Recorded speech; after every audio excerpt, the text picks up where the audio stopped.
evening, my fellow disciples, taxpayers, and YouTubers. It's the OilField disciple here. We're going to cruise with Jesus and do the part 2 of our relationship woes. I got cut off on the first part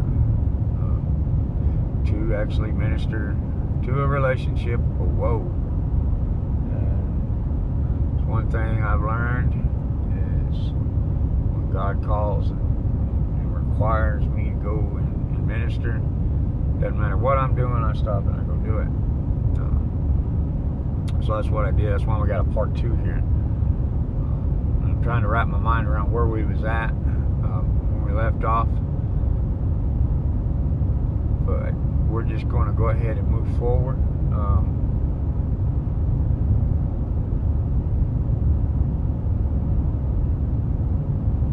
We can't get ourselves to the point of frustration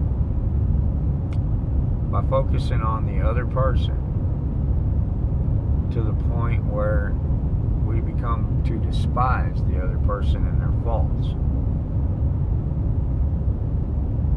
The way, like I said earlier on in the first part of this video, part 1, we got to take quit off the table. That's got to be the first thing to go, and replace it with good old forgiveness. No, it's not easy. The way I was raised up is, if somebody comes and takes your bicycle, you go find them, you get your bicycle back, and you stomp a mud hole in them. Plain and simple. Well, the Bible tells us otherwise. The Bible tells us to go find that thief and give him your cloak, or in this case, maybe give him your helmet, whatever. Well, that goes against what most of us men are taught. So it's hard for us to understand that forgiveness of our enemies. And in this case, the enemy being the one that we are joined to by God. When two people come together, they make a contract, then there's a ceremony, and then there's a consummation. In this particular relationship that I'm actually ministering into, there's only really been the contract at it. And being young and frustrated with life, financial issues and burdens, and life not being exactly what we thought it was going to be, culture change, it's a whole lot to take in. But we can't quit. Whether you are fixing to get married, you are married, or you're married and ready for divorce. I've seen God restore marriages that is remarkable. When we begin to honor God and what He said do and what He designed, He honors us in our obedience to that. When we give up off the table and replace it with forgiveness, He's the one that teaches us how to forgive those who injured us emotionally. And when we get our emotions all worked up and in the way, it really makes us it causes us to make many mistakes in the flesh, in our walk, in our decisions, because our emotions are leading us. We have to learn how to get to a point where we are not emotionally led. We're not emoting, but we are prayerfully seeking God's answers and what He would have us do.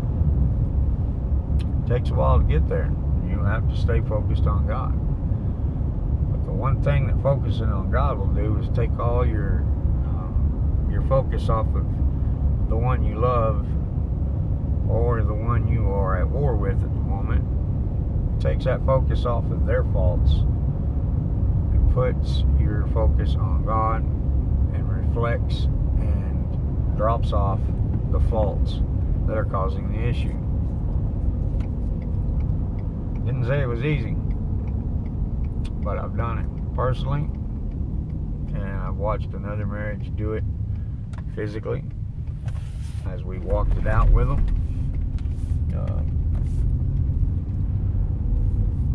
like I said at the beginning of part 1, there is nothing worth having that is easy. And that's the problem in today's society. We are teaching our culture, I'll just give up and let someone else do it for you. Give up and let the government do it for you. If we don't quit giving up and letting the government do it for us, we're going to get to a point where the government's going to have complete control, and we ain't going to have a choice what we do. So we need to wake up in that area, for definite. But those of us who claim to know God and want to follow God, ain't no divorce, ain't no separation that can be on the table. Only forgiveness. Got to learn how to have patience. And just because you are in a point where you don't want to give up, you don't want to walk away, you don't want to lose this relationship and what you've already accomplished and worked for, doesn't mean the other person's ready to do that. And you can't force that. I learned that the hard way, prolonging the process of what God was working on, and constantly staying in the fire with frustrations for many years, all because I wanted to get a bigger hammer and do it that way. We gotta learn love, we gotta learn forgiveness, and that only comes by learning and knowing who God the Father is, who Christ is. You do that by reading your Word daily. You do that by seeking diligently who Christ is. Christ won't let you down, but He may not do it the way you want it done. He may put you in the fire long enough to refine you in the areas that when you get out of the fire, you'll be ready to accomplish what's been frustrating you and overcome it.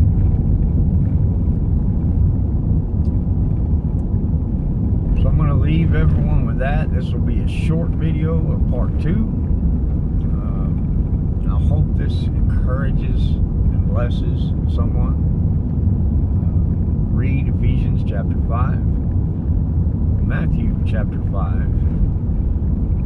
and John 16 to look at your woes of your relationships. When you read John 16, it's probably going to carry you over into John 17 so you can see what's happening. But you're going to get the meat out of John 16. You're going to get the meat out of Matthew chapter 5 and Ephesians chapter 5. Go get you some meat.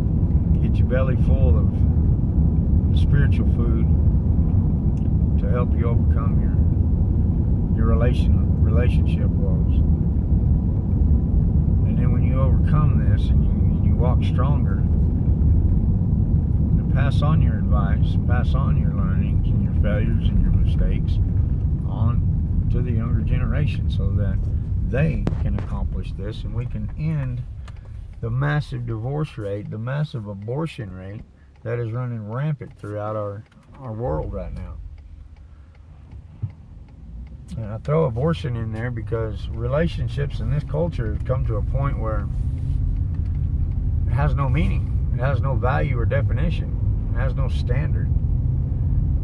It's all based on feelings. As long as I feel good, I'm going to roll with it.